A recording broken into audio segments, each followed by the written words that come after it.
It's the 28th of December 2009. I'm John Nayler from channelwithsunday.com. Here we are, lucky enough to be at the Hamilton Island Yacht Club today, the marina in the backdrop, and I've been joined by Ben Southall, island caretaker of the Great Barrier Reef and the lucky recipient of the best job in the world.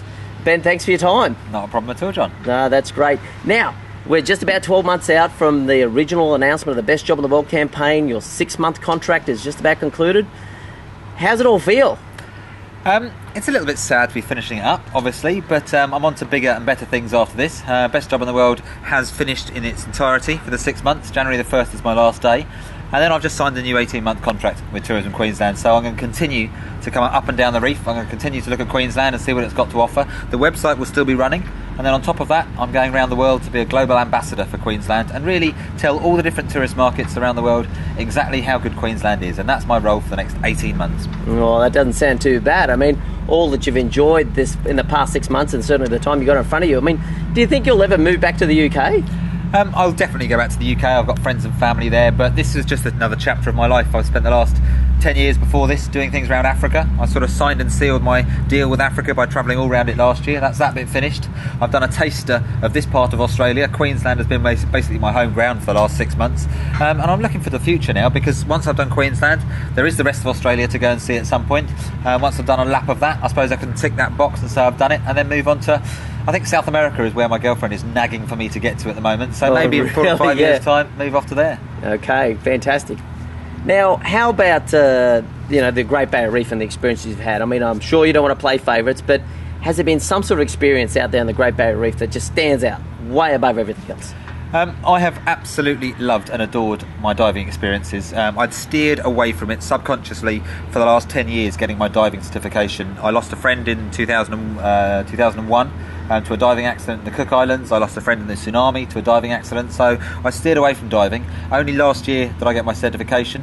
I'd done 5 dives up till the start of the Best Job. I'm now on about 50. Yeah. So I have suddenly thrown myself into the world of it, and I adore doing it. I really do. Lady Elliot Island is probably the pinnacle of where I've been diving in terms of experiences with turtles and manta rays. I had some amazing diving up at the Cod Hole, totally crystal clear, beautiful waters. Yeah. So far, everywhere that I've got in the water, on the reef, I have thoroughly enjoyed being underwater. And I think it's something that for the future, I will keep going. I really will. I mean, I'm intending on this world tour, heading off to Canada. I'd like to get a dive in there. I know it's going to be 10 degrees the water and not the tropical waters of here, but I think it's just now sort of building up this catalogue of all these different places in the world. And everyone says that Queensland and the Barrier Reef is the best in the world.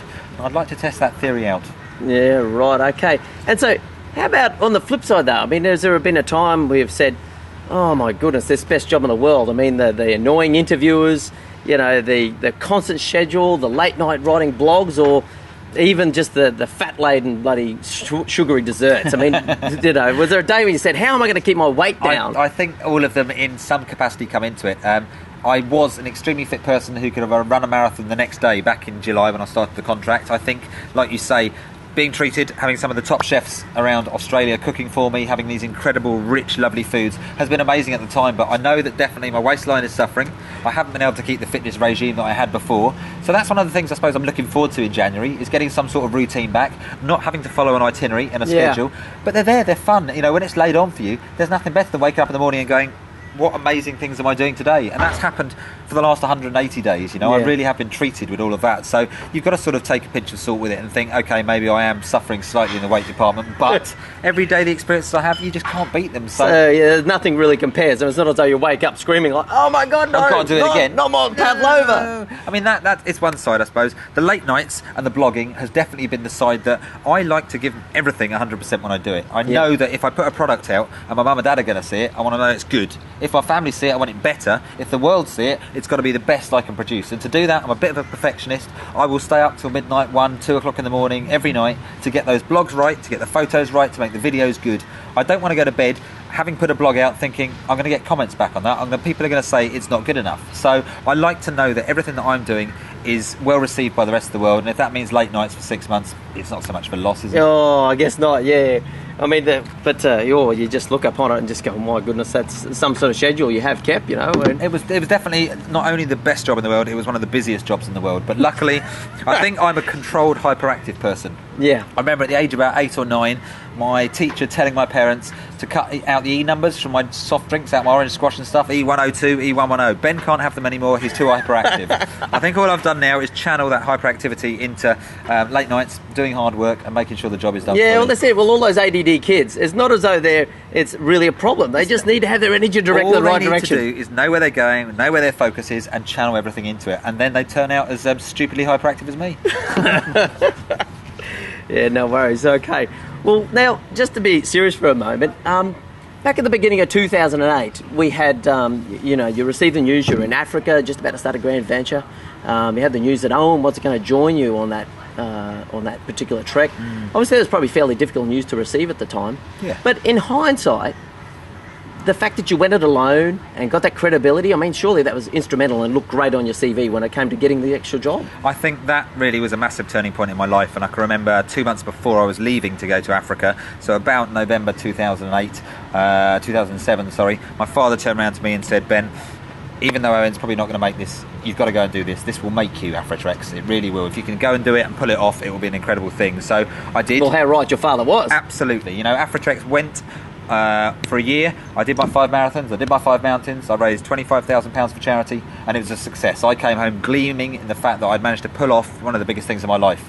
And further on from that, I guess, when we look at what's happened to you in the past few years and what's in front of you to come, I mean, what inspiration do you draw upon? Do you see it as fate, or do you see it as hard work and determination? Is it is it any one of these things? Karma has come back to reward you for your efforts in terms of charity. What have you got? What's your message in terms of inspiring people? This is what you need to do to be successful or to get your own best job in the world. I've always set myself goals. I've always set myself challenges. This was never one of them. This was never going to be one of those at the start because the odds were always stacked against me. It was 35,000 people going for position. There was one person going to be successful. So that's why I didn't channel everything into it. But a friend said to me, the harder you work, the luckier you get, which is one of those phrases I think that now that it's happened more and more, the more I think that's probably true, I've always done things in the background, not really trying to be in the limelight at all. I just did my Africa thing as a voyage of discovery for myself, and if I could benefit other people by doing that, I wasn't doing it as a televised thing. I was doing it as a website which my family and friends could follow, and if that went well,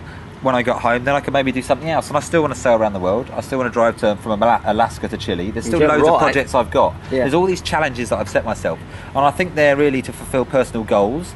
But and to use up all that energy you've got. Absolutely. But the thing is, a lot of people backpack. A lot of people travel around different parts of the world. But generally they do it for a very selfish reason. If I can do it and benefit other people by doing a physical challenge and making it tough, I'm gaining something from it, and so are other people. And I think just having that ethos of set yourself something up to do, try and do it, try and challenge yourself. If you make it successful, then at the end of the day, you've achieved lots and lots of goals. And I think for me, having challenges, having goals is what my whole life's been about. This was just a very nice one to get involved with. Yeah, they're fantastic. All right. Well, that's a great story to tell. It's certainly very promising in terms of people that aspire to those sorts of things. Well, it's certainly been great to catch up with you throughout the year and all the rest of that. Certainly all the best with the rest of your time. You have a couple more days on Hamo, a bit of a break in Brisbane, and then jetting off for 2010 all around the world by the sounds of it. It starts off again. I've got my last day here in Hamilton on January the 7th. January the 10th, I'm down into Brisbane. I move into my new place down there, and then on the 12th of January, I fly off with the Premier Anna Bligh over to Los Angeles, and we do a bit of a 12-day tour over there in America and Canada. So that's going to be an interesting part, really, going and doing something new, giving speeches and presentations to people. It's just another feather to the bow, I think. I think that's what it comes down to, is learning something new. So the next 12 months are looking very exciting. I'm sure I will be back in the Wet Sundays. I have set July 2011 as being the year and the month that I start my kayaking expedition to come all the way up the length of the Barrier Reef from Lady Elliot all the way up to the Torres Straits. So I'll be coming back to the Wet Sundays and certainly be knocking on your door and saying hello, I imagine, John. Yeah, no, great. Well, you could raft up your kayak alongside my little catamaran there sometime and enjoy. Yeah, watch the sun go down, all the rest of that. It'd be great to do that. No, that's fantastic. Mate, it's been a pleasure. Thank you very much. It really has been all a pleasure. right. So anyway, that's us wrapping up 2009 for channelwithsunday.com. I don't think we'll get another story away this year. It's all the very best for 2010. I'm John Nayler from channelwithsunday.com.